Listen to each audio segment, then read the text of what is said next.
عكست كام بنت النهارده؟ ولا واحدة. ليه؟ كده كنت مستعجل بس. طيب وبعدين الدنيا ساقعة وما كانش في حد أصلا. هو عشان الدنيا ساقعه يعني لو الدنيا حر هتعكس عادي؟ لا طبعا. اسمك ايه؟ ريزموند رفعت. عكستي ولاد قبل كده؟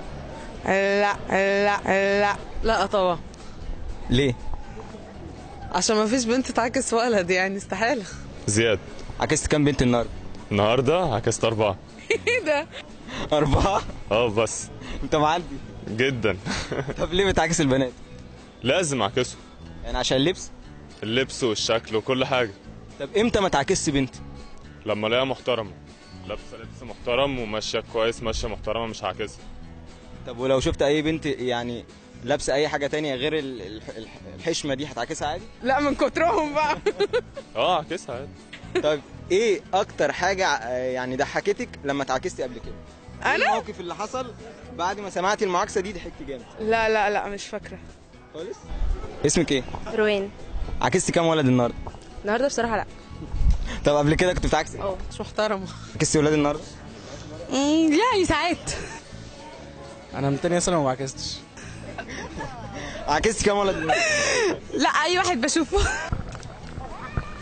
سجل معاك ده لازم. ممنوع. طب يلا بينا يا ابني. يلا يا عم. طب يلا كده ليميتس. طب يلا قول. خلي ابنك ده صح؟ طب خليه جنبك بقى عشان هستجوبك. يلا. اسم حضرتك ايه؟ عمرو. عكستي كام واحد النهارده؟ ولا واحدة النهارده. طب ليه؟ عشان عايز انام. وانت اسمك ايه؟ ادهم. عكستي كام بنت النهارده في الحضانه؟ ولا يا عم. لا بجد خد. طب ايه اللي ممكن يحصل تمام لو انت شفتي موقف دلوقتي في الشارع وشفتي بنت بتعكس ولد، ايه اول كلمه هتقوليها على البنت؟ بصراحه قله ادب. اسماء. عكستي كام ولد النهارده؟ عكست كام بنت النهارده؟ والله انا معاكس كتير لحد دلوقتي، يعني بصراحه انا مقضيها طول ما انا ماشي كده بعاكس بصراحه. بتعكس في اي حد معاك؟ حتى لو رجاله والله بعكسهم. بيعملوا ايه طيب؟ ما لازم يبقى في روح الحلوه كده نعكسه. طب انت ايه رايك في الناس اللي بتعكس؟ لا والله انا شايفها حاجه جميله. ان انت تعاكس دي لوحدها في تعارف يعني. ازاي يعني؟ بنتصلوا مع بعض، تاخد فيس، هي تاخد رقم ازاي يعني؟ كده ايه مع بعض. ده اللي هو ازاي برضو؟ ايه هي مواصفات الولد اللي ممكن تعكسيه بسببه؟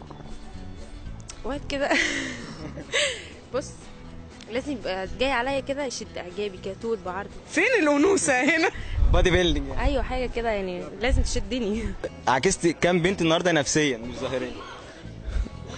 عايز تعد؟ لا ما عجزتش انا، بس هو حاجات بتضطرك كده ان هي تعدي قدامك فانت بتبص عليها، مش اكتر من كده. امتى بتعكس البنت؟ انا من تانية ثانوي وما عكستش. من تانية ثانوي؟ بجد؟ شكرا. ما لقيتش حد عدل يتعاكس. ليه؟ مفيش حد لفت نظري. مفيش شاب مصري جدير بالمعاكسه دي؟ لا ممكن انت الكاب بتاعك حلو. شكرا. ابو بكر محمد. عكست كام بنت وانت جاي النهارده؟ ولا واحده، بس انا بعكس واحده بس. مين؟ خطيبتي. انت خاطب؟ خاطب. ربنا يخليك. الله يخليك يا رب. طب امتى ما بتعكسش البنات؟ لا هو اصلا يعني لو هنتكلم جد ففي مجتمعنا انا بالنسبه لي لا، انا اصلا ضد الرجاله كلهم هنا. لا هو يعني معاكسه البنات اساسا حرام. يعني المفروض ان البني ادم يغض بصره. تمام؟ هي بقى لابسه كويس لابسه وحش ده ما يرجعلكش انت، ده يرجع لتربيتها واهلها هي. لكن المفروض انت تقول انا شخصيه محترمه فما بعكسش، ان انا ليا اخت هيبقى ليا بنت هيبقى ليا زوجه، فزي ما عامل فيهم هيتعمل، زي ما انا هعمل في البنات هيتعمل فيهم. شكرا. عفوا.